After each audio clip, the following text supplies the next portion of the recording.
Hey, what's happening, Disc Gamers? Me, the Guy01, and welcome to this week's WWE 2K20 Towers video. Now, we got a lot of stuff to talk about. Most of it is actually just from Raw. So I'm probably not going to start actually playing until I'm at least more than halfway through with Raw, because it's a lot. So let's begin. The show began with Apollo Crews beating MVP to become the undisputed United States Champion, finally retiring the old belt.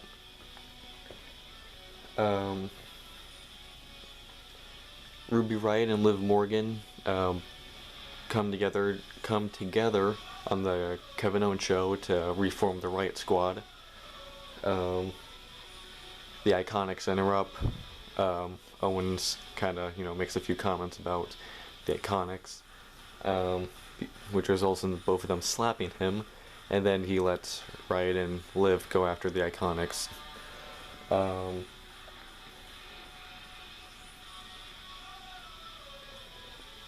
Afterwards, in the following match, Liv Morgan and Riott did beat the Iconics, which they responded to very badly. The Iconics beat up Ruby Riott and Liv Morgan, but they were able to work together to take out the Iconics.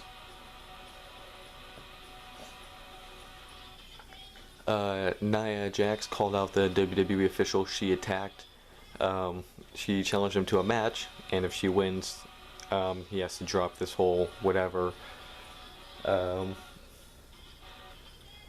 guy doesn't agree and suspends her indefinitely, which she responds to by attacking him again. Which, yeah, that's fair enough. It's like, really? It's like, you got in trouble for attacking a ref, so you're gonna have a match with him to avoid getting punished. It's like,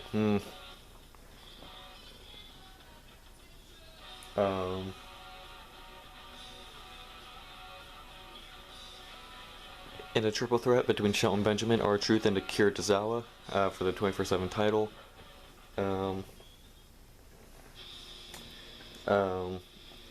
MVP, Bobby Lashley, and then Shelton Benjamin all got caught up with fighting the Ninjas at ringside, which allowed Akira to pin Truth to become the new 24/7 champion.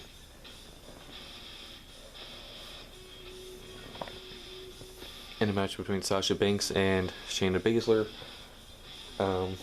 Asuka attacked Bayley, who was at ringside, which got the match called off. Not entirely sure why. I mean, Banks and Baszler were neither Banks nor Baszler were ever touched. And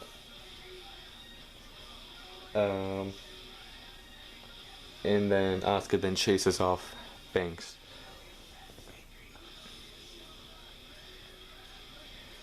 Asuka then challenged Banks for a match at SummerSlam for the Raw Women's title.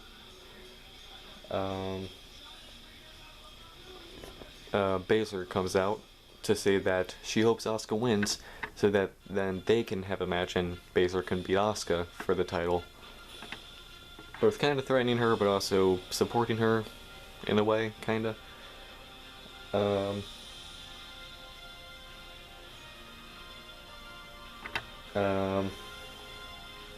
Sasha and Bayley then come out. Sasha says that Asuka can face her, but she has to beat Bayley to do it. So it's kind of funny that after weeks of Bayley throwing Sasha under the bus, Sasha's now kind of getting her payback.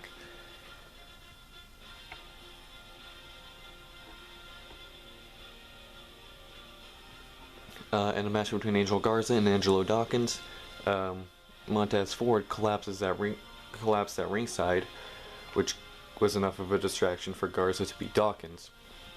In the next match, Ford faced Almas, where he again collapses, this time in the ring. The match is called off, and as he's taken backstage, where they find out that Ford had been poisoned. Both Dawkins and Belair come out of the medical room to confront Garza, Almas, and Vega. And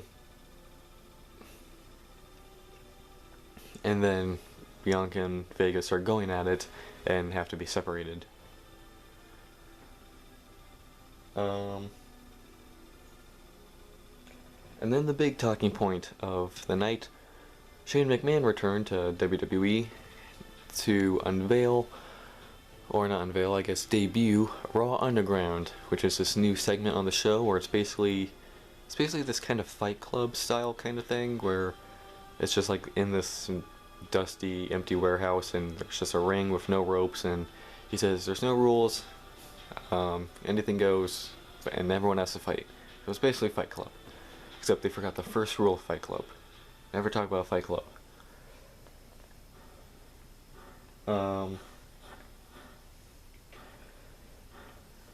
So in this Raw Underground, Shane debuted this new guy named Dabakato, I don't know.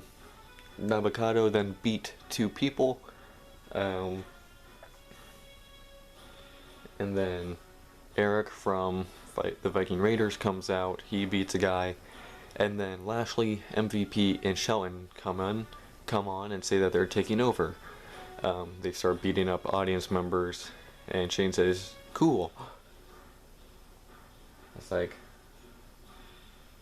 so yeah, I don't know what this whole Raw Underground thing is like. Really, not even an episode in, and already someone's taking it over. Cool. And in the final segment of Raw,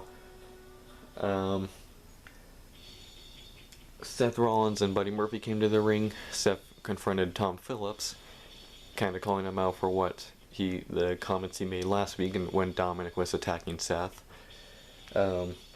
He told Murphy to take Tom Phillips out and replace him, but then Samoa Joe stood up to them, protecting Tom Phillips, and kind of scared Seth and Murphy off, sending them back into the ring.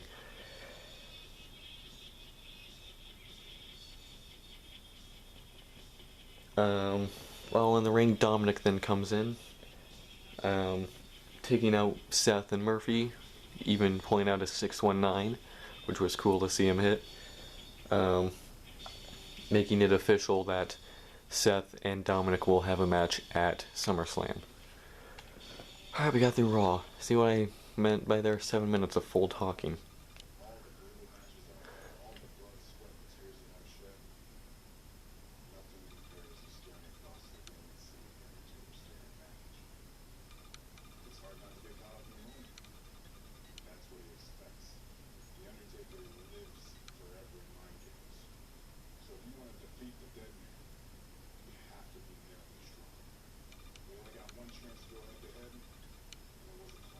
No, it wasn't.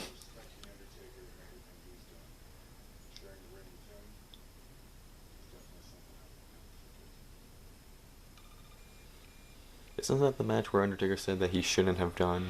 Like, his body wasn't ready for it, or wasn't in shape enough to do it? And sorry, Reigns, but yeah, it was no classic by any means.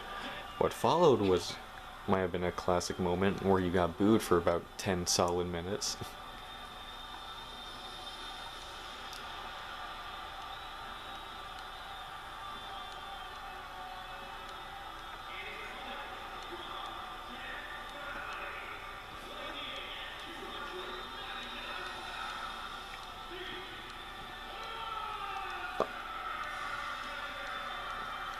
Alright, so another thing that happened on Raw, there was this group, I guess, called Retribution. I guess their whole thing is just to mess with WWE. They turned over a generator on Raw. Okay. They did a lot more on SmackDown, though. There was actually a lot of technical difficulties on Raw. The Iconics mics kept cutting out, the lights kept going out. So yeah, a lot of weird stuff was happening. Now, I don't know if that was genuine technical difficulties or Retribution, causing problems. But that was a voice crack. But anyway, let's get into SmackDown. In a match between Sheamus and Matt Riddle, Chad Gable ran out and attacked Riddle to cause a DQ, giving Riddle the win. Riddle then took out Gable, and Sheamus, who was upset that Gable cost him the match, attacked Gable too. Remember last week when Gable turned heel attacked Riddle. Everyone's like, yes, this is what he needs. Now he's finally going to get his big push. Following week, he gets beat up by 2 different people. Cool. Was it worth it? Sonya Deville appeared on Miz TV, or Dirt Sheet, I guess. And basically all 3 of them were just kind of mocking Mandy Rose.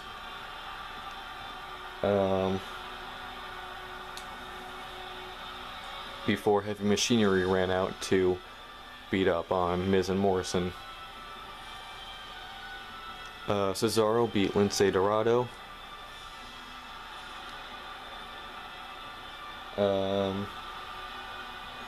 And then there was a weird segment with The Fiend and Alexa Bliss. Now, I have no clue.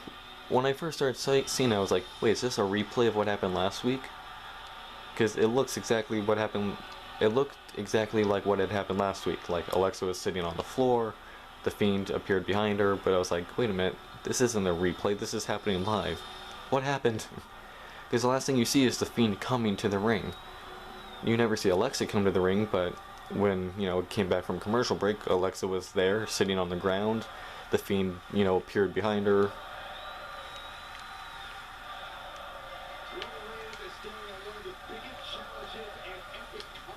Uh-oh.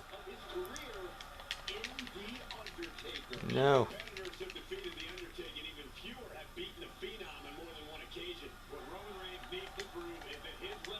Come on. Ow.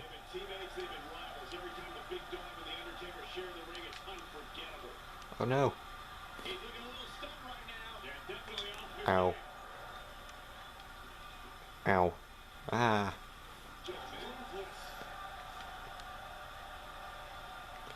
Okay, so continue with The Fiend and Alexa Bliss. So yeah, once I got over that this was live, I was like, okay, what's going on? They basically just did the same thing, kind of. The Fiend kind of came down to Alexa's level. It looked like he was gonna, use crap. No! It's not fair, he has 3. 2 now. Ah, rope break. I didn't even need to kick out. Oh no. Oh, this is gonna be bad. No, no, no, no, no. No. No. Oh my god, look at all the damage he's already done. Come here. Oh. Ow.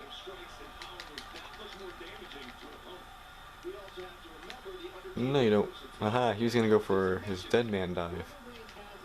But I countered it. Now you got no finishers. Mwahaha. Alright, so yeah, so it looked like The Fiend was gonna use the mandible claw on Alexa again, but she stopped him by just pushing his hand away. It's like, really, that's all it took?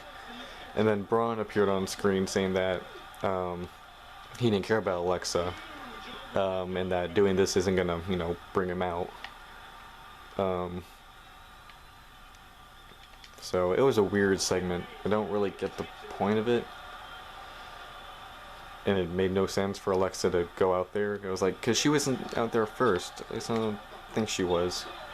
So that means she went out there after The Fiend went out there.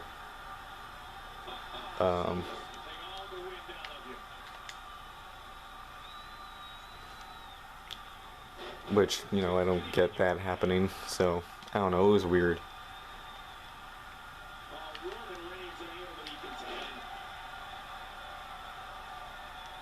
Uh-oh.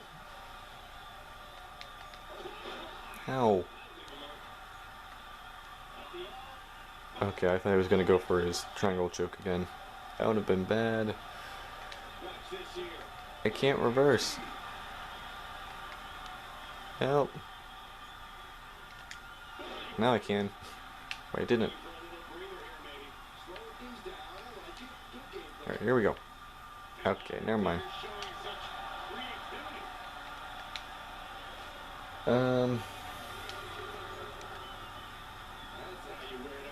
Alright, and a match between Baron Corbin and Jeff Hardy. Sheamus attacked Hardy in order to get back at Corbin for costing him his match against Riddle. The two of them then had a match, Sheamus and Corbin. During that match, Riddle distracted Corbin, which allowed Sheamus to get the win.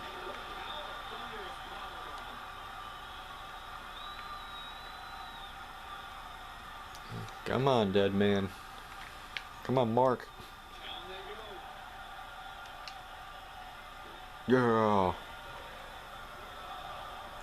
Roman Reigns can be a little over the top sometimes, but it definitely works for him. Stephanie McMahon appeared on the Titantron while Sasha and Bayley were in the ring. She set up a ow. Ow. Ow. Ow. Ow. Ow. Ow. Ow. Ow. Ow. Ow.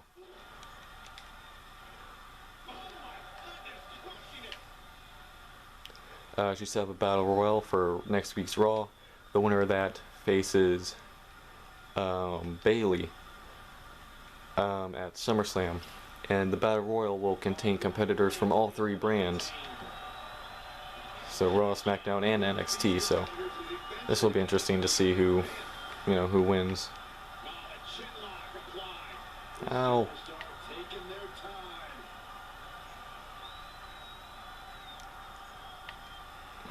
Break out of it. Out of it, yes.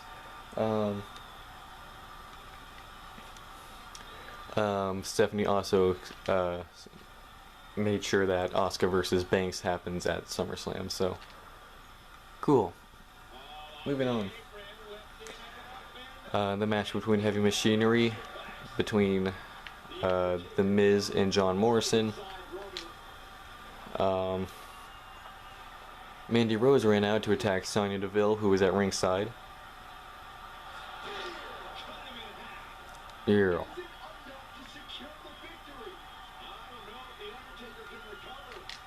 I mean, I probably had him beat there, but I have a comeback, so I'll use it.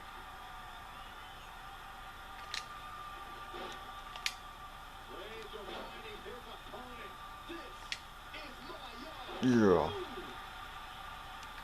Here we go, baby.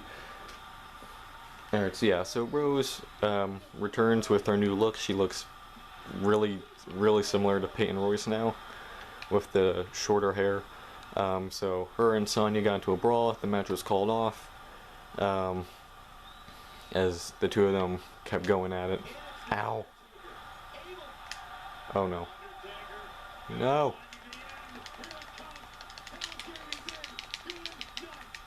Okay, I used my resiliency. I had no choice there.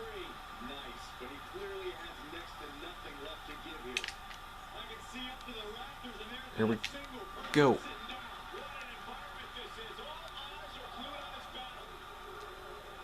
Yeah. I beat him with a body slam. So underwhelming. So remember I talked about that group, Retribution, or whatever they're called? Well, they invaded SmackDown and I guess made an impression. They chased off Michael Cole and Corey Graves by swinging baseball bats and metal pipes. They scared off the camera crew. They then started beating up audience members. They flipped over the announce table, graffitied the ring and the plexiglass that surrounds the arena, and then they cut through the ring ropes with a chainsaw. Sorry, I yawned. They cut through the ropes with a chainsaw, which I guess was cool. I don't know. Something about it was off. I mean, everything they was doing, I was like, okay, that's kind of cool. Chasing off everyone, trying to attack them, bringing out a freaking chainsaw. But I don't know, something about the whole presentation just seemed off. And then it probably was the whole no crowd thing. You know, the fact that there was like no one really reacting, like none of their reactions seemed legitimate. But I will say this, Michael Cole can run. I mean, that was hilarious to see him like sprint out of there. Like Corey couldn't keep up with him. That was funny. But yeah, that was Raw and SmackDown. Let me guys know what you guys thought of the whole Retribution group, what you guys thought of Raw Underground. Make sure to like, comment, and subscribe if there's other time. Stay tuned for Versus. DC Guy01 signing out. Bye guys.